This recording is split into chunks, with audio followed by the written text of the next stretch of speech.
আসসালামু আলাইকুম। আজ 11 মে 2024। শুরু করছি চেঞ্জ টিভি প্রতিদিনের গল্প অনুষ্ঠান। দর্শক, আপনাদের সঙ্গে রয়েছে আমি জহিরুল ইসলাম টুটুল। প্রিয় দর্শক, শুরুতেই জানাচ্ছি শিরোনাম। হৃদয় বিদারক যা ঘটেছে পাইলট আসিম জাওয়াদের ক্ষেত্রে। ফিলিস্তিনের পক্ষে জাতিসংঘে 143টি দেশ। অবশেষে নতি স্বীকার করল ভারত। এবার বিস্তারিত। এ এক হৃদয় বিদারক ঘটনা। সুযোগ ছিল যুদ্ধ বিমান ফেলে ঝাঁপিয়ে পড়ে নিজের জীবন রক্ষা করার, কিন্তু নিজের পেশাদার আচরণ, বিবেক আর অভিজ্ঞতার কারণে তিনি তা করেননি। শেষ মুহূর্ত পর্যন্ত চেষ্টা করে গেছেন বড় ধরনের ক্ষয়ক্ষতি থেকে সবাইকে রক্ষা করতে, কারণ জায়গাটি বেশ ঘনবসতিপূর্ণ ছিল। সেখানে বিমানটি বিধ্বস্ত হলে বহু মানুষ হতাহতের শিকার হতো বলেও শঙ্কা ছিল পাইলটদের। তাই তো জীবনের ঝুঁকি নিয়ে বিমানটিকে নদীতে ফেলার চেষ্টা করেছেন, আর এতে জীবনটাই দিয়ে দিতে হলো 32 বছর বয়সী যুদ্ধবিমানের পাইলট, বিমান বাহিনীর স্কোয়াড্রন লিডার আসিম জাওয়াদকে। চট্টগ্রামের কর্ণফুলী নদীতে প্রশিক্ষণ বিমান বিধ্বস্তের ঘটনায় আন্তঃবাহিনী জনসংযোগ পরিদপ্তর বা আইএসপিআর এক সংবাদ বিজ্ঞপ্তিতে পাইলটদের বীরত্বের কথা জানিয়েছে।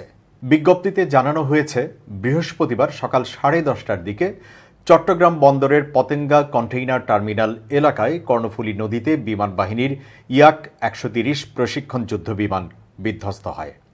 এর আগে যান্ত্রিক ত্রুটিতে বিমানটিতে আগুন ধরে যায়। সে সময় বড় ধরনের ক্ষতি এড়াতে বিমানবন্দরের পাশের ঘনবসতিপূর্ণ এলাকা থেকে বিমানটিকে জনবিরল এলাকায় নিয়ে যান দুই পাইলট। এর ফলে অনেক বড় ধরনের ক্ষতির হাত থেকে রক্ষা পায় স্থানীয় মানুষজন। এই দুর্ঘটনায় বিমানে থাকা দুই পাইলটের মধ্যে আসিম জাওয়াদ নামে একজন মারা গেছেন। তিনি বিমান বাহিনীর স্কোয়াড্রন লিডার হিসেবে কর্মরত ছিলেন। একই দুর্ঘটনায় আহত হন পাইলট সোহান। তিনি বিমান বাহিনীর উইং কমান্ডার হিসেবে কর্মরত রয়েছেন। 1992 সালের 20 মার্চ মোহাম্মদ আসিম জাওয়াদ মানিকগঞ্জ জেলার সাঁটুরিয়া থানার গোপালপুর গ্রামে জন্মগ্রহণ করেন।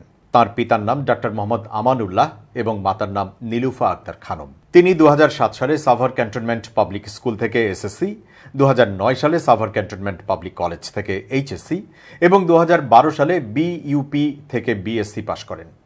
স্কোয়াড্রন লিডার মোহাম্মদ আসিম জাওয়াদ 2010 সালের 10 জানুয়ারি বাংলাদেশ বিমান বাহিনীতে যোগদান করেন এবং 2011 সালের 1 ডিসেম্বর ক্যাডেটদের জন্য সর্বোচ্চ সম্মান সোর্ড অব অনার প্রাপ্তিসহ জিডি শাখায় কমিশন লাভ করেন। চাকুরিকালে তিনি বিমান বাহিনীর বিভিন্ন ঘাঁটি ও ইউনিটে গুরুত্বপূর্ণ পদে নিয়োজিত ছিলেন। জাতিসংঘের সাধারণ পরিষদ ফিলিস্তিনিদের পূর্ণ জাতিসংঘের সদস্য হওয়ার জন্য যোগ্য হিসেবে স্বীকৃতি দিতে 143টি দেশ পক্ষে ভোট দেয়। বাংলাদেশও ফিলিস্তিনের পক্ষে ভোট দিয়েছে। জাতিসংঘ নিরাপত্তা পরিষদকে বিষয়টি অনুকূলভাবে পুনর্বিবেচনা করার সুপারিশ করেছে।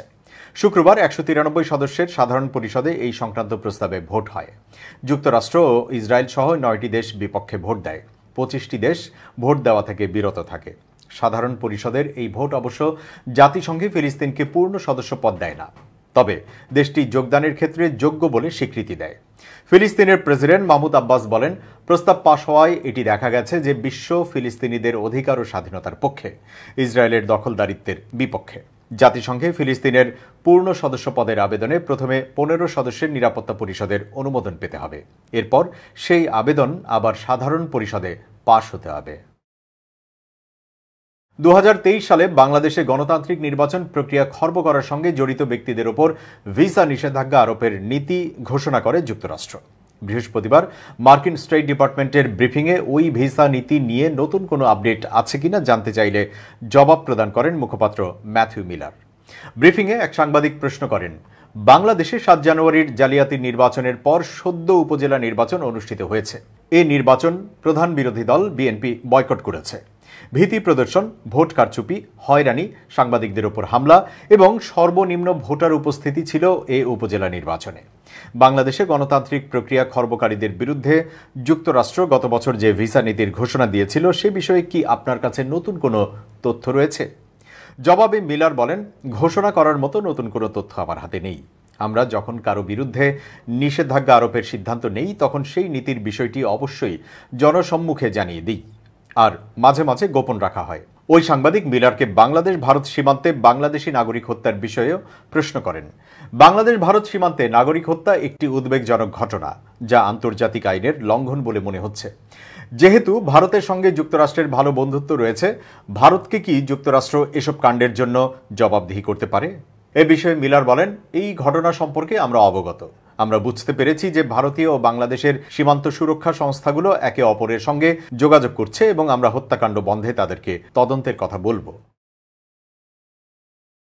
সোমালিয়ান জলদস্যুর কবল থেকে মুক্ত হওয়া জাহাজ এমভি আবদুল্লাহ 23 নাবিক নিয়ে বঙ্গোপসাগরে বাংলাদেশের জলসীমায় পৌঁছেছে। সোমবার কক্সবাজারের কুতুবদিয়ায় নোঙর করতে পারে জাহাজটি। কুতুবদিয়ায় পৌঁছানোর পর দুদিন পণ্য খালাস করে চট্টগ্রাম বন্দরে ভেড়ার কথা রয়েছে, সেখানে বাকি পণ্য খালাস করা হবে। গত 12 মার্চ মোজাম্বিক থেকে কয়লা নিয়ে দুবাই যাওয়ার পথে সোমালিয়া উপকূল থেকে 600 নটিক্যাল মাইল দূরে জলদস্যুদের কবলে পড়ে জাহাজটি। অস্ত্রের মুখে জাহাজ ও এর 23 নাবিককে জিম্মি করা হয়। এর 33 দিন পর গত 13 এপ্রিল জলদস্যুরা জাহাজটি ছেড়ে চলে যায়। এরপর দুবাইয়ের উদ্দেশ্যে রওনা হয় এটি। এর আগে জাহাজের মালিকপক্ষ কবির গ্রুপের media focal person Mizanul Islam শুক্রবার জানিয়েছিলেন, বৃহস্পতিবার বঙ্গোপসাগরের জলসীমায় জাহাজটি পৌঁছেছে, এখন বাংলাদেশ অভিমুখে আসছে।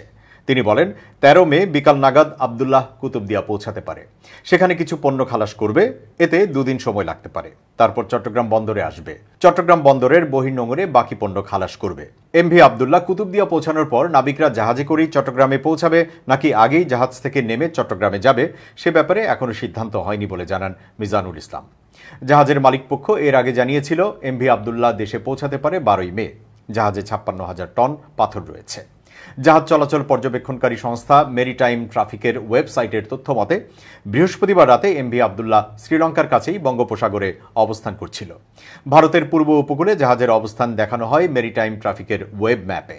মেরিটাইম ট্রাফিকের ওয়েবসাইটে এমভি আবদুল্লাহ চট্টগ্রাম বন্দরের বহির্নোঙরে পৌঁছার সম্ভাব্য সময় দেখানো হচ্ছে 14 মে। এবার ভারতের খবর। অবশেষে নথি স্বীকার করল ভারত। মালদ্বীপের বেঁধে দেওয়া সময়সীমার মধ্যেই দেশটি থেকে নিজেদের সব সেনা সরিয়ে নিয়েছে ভারত। গত বৃহস্পতিবার অবশিষ্ট সব সেনা প্রত্যাহার করা হয়। শুক্রবার উভয় দেশের পক্ষ থেকে বিষয়টি নিশ্চিত করা হয়েছে। এদিকে ভারতীয় সেনা সরিয়ে নেওয়ার আগেই নয়াদিল্লি সফরে গেছেন মালদ্বীপের পররাষ্ট্রমন্ত্রী মুসা জমির। বার্তা সংস্থা এএফপির প্রতিবেদন থেকে এই তথ্য জানা গেছে। এছাড়া ভারতীয় সংবাদ মাধ্যম দ্য হিন্দু ও স্ক্রল ইন এই খবর দিয়েছে। মালদ্বীপের প্রেসিডেন্ট কার্যালয়ের এক বিজ্ঞপ্তিতে বলা হয়েছে, অবশিষ্ট 27 ভারতীয় সেনাকে সরিয়ে নিয়েছে নয়াদিল্লি। ভারতের পররাষ্ট্র মন্ত্রণালয়ের এক মুখপাত্র বিষয়টি স্বীকার করে জানান, সেনা প্রত্যাহার উপলক্ষে আলাদা করে কোনো অনুষ্ঠানের আয়োজন করা হয়নি। মালদ্বীপের সর্বশেষ প্রেসিডেন্ট নির্বাচনে ইন্ডিয়া আউট স্লোগান দিয়ে বিজয়ী হন চীনপন্থী হিসেবে পরিচিত রাজনীতিক মোহাম্মদ মুইজ্জু। নির্বাচনী প্রতিশ্রুতি অনুযায়ী ক্ষমতায় এসেই দেশটিতে অবস্থানরত ভারতীয় সেনাদের দেশ ছাড়া করার ঘোষণা দেন তিনি।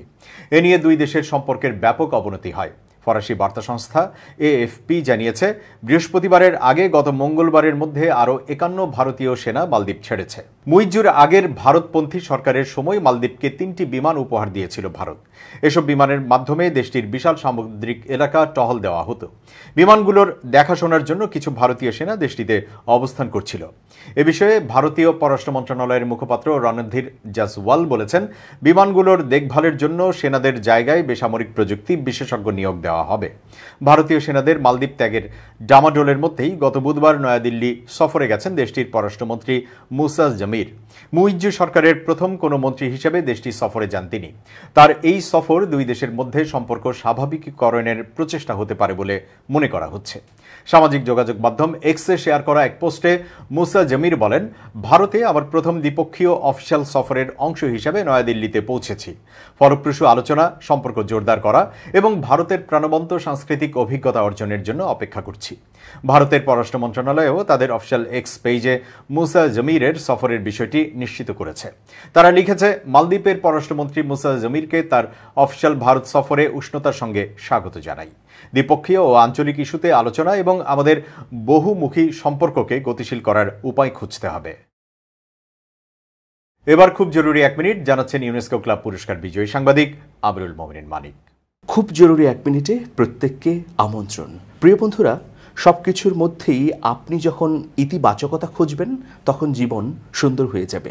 আপনার শত্রু অথবা কোনো খারাপ মানুষ, শত্রু বা খারাপ মানুষের মধ্যেও যখন আপনি সামান্যতম হলেও ভালো জিনিসকে দেখবেন এবং সামনে আনবেন, সেটাই ওই মানুষটার জন্য ভালো হবার একটা সুযোগ করে দিতেও পারে। সেই জন্যে মানুষকে অনুপ্রেরণা, প্রশংসা এবং ইতিবাচক দিক সামনে আনার যে অন্য কোনো পন্থা নেই যা ভালোর পথে ধাবিত করতে পারে। সুতরাং আসুন ইতিবাচক পথে হাঁটি, ইতিবাচক চিন্তা করি এবং ইতিবাচকতার মধ্য দিয়ে সফলতাকে ছিনিয়ে আনি। ভালো থাকবেন, শুভেচ্ছা নিরন্তর। ভারতের পার্লামেন্ট তথা লোকসভা ভোট পর্বের মাঝেই আবার নাম বদলের উদ্যোগ বিজেপি শাসিত উত্তরপ্রদেশে। এবার সে রাজ্যের মুখ্যমন্ত্রী যোগী আদিত্যনাথের নিশানায় তৃতীয় মোগল সম্রাটের নামাঙ্কিত শহর আকবরপুর। উত্তরপ্রদেশের মুখ্যমন্ত্রীর দপ্তরের তরফে প্রকাশিত একটি প্রেস বিজ্ঞপ্তিতে বৃহস্পতিবার জানানো হয়েছে, প্রধানমন্ত্রী নরেন্দ্র মোদীর পঞ্চপ্রাণ অনুসরণ করে নাম বদল হবে আকবরপুরের। উত্তরপ্রদেশ থেকে মুছে ফেলা হবে বিদেশি শাসন এবং দাসত্বের সমস্ত চিহ্ন।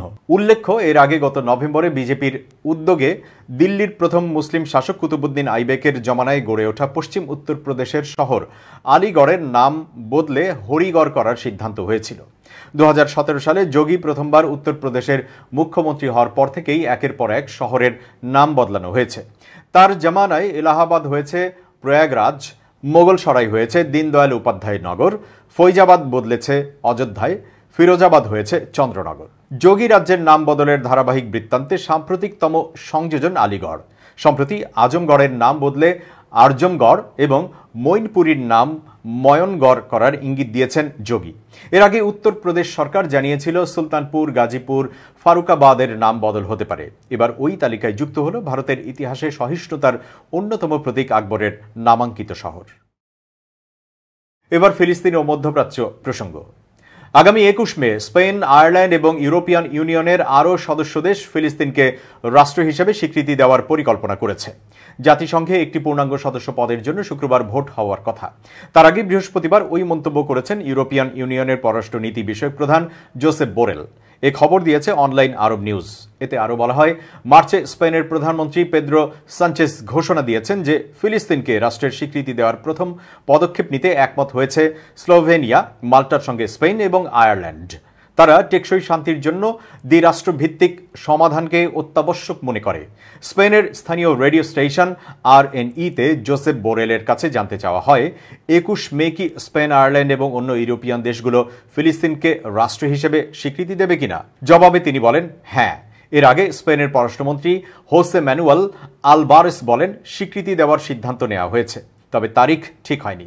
ওদিকে আয়ারল্যান্ডের জাতীয় সম্প্রচার মাধ্যম RTE বৃহস্পতিবার বলেছে, শুক্রবারের ভোটের জন্য অপেক্ষা করছিল স্পেন, আয়ারল্যান্ড, স্লোভেনিয়া এবং মাল্টা। তারা 21 মে যৌথভাবে ফিলিস্তিনকে রাষ্ট্র হিসেবে স্বীকৃতি দেওয়ার কথা বিবেচনা করছে। এই সপ্তাহের শুরুর দিকে স্লোভেনিয়ার প্রধানমন্ত্রী রবার্ট গোলব বলেছেন, মধ্য জুনের মধ্যে ফিলিস্তিনকে তার দেশ রাষ্ট্র হিসেবে স্বীকৃতি দেবে। 1988 সাল থেকে জাতিসংঘের 193টি সদস্য রাষ্ট্রের মধ্যে ফিলিস্তিনকে রাষ্ট্রের স্বীকৃতি দিয়েছে 139টি দেশ। গাজা উপত্যকার দক্ষিণের শহর রাফায় ইসরায়েলি সামরিক বাহিনী হামলা শুরু করে অগ্রসর হচ্ছে। এরই মধ্যে ইসরায়েলি হামলা প্রতিহত করতে রাফায় অত্যাধুনিক হামলার প্রস্তুতি নিচ্ছে ফিলিস্তিনের স্বাধীনতাকামী সংগঠন Hamas.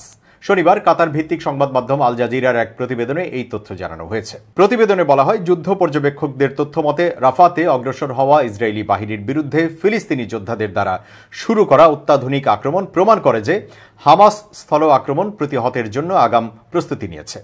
Institute for Study of War ISW ও critical threats project CTP report করেছে যে শুক্রবার ফিলিস্তিনি যোদ্ধারা রাফাতে ইসরায়েলি বাহিনীর উপর 3টি কৌশলগতভাবে অত্যাধুনিক আক্রমণ চালায়, যাতে থার্মোবারিক বোমা, রকেট চালিত গ্রেনেড এবং অ্যান্টি পার্সোনাল রকেট ব্যবহার করা হয়।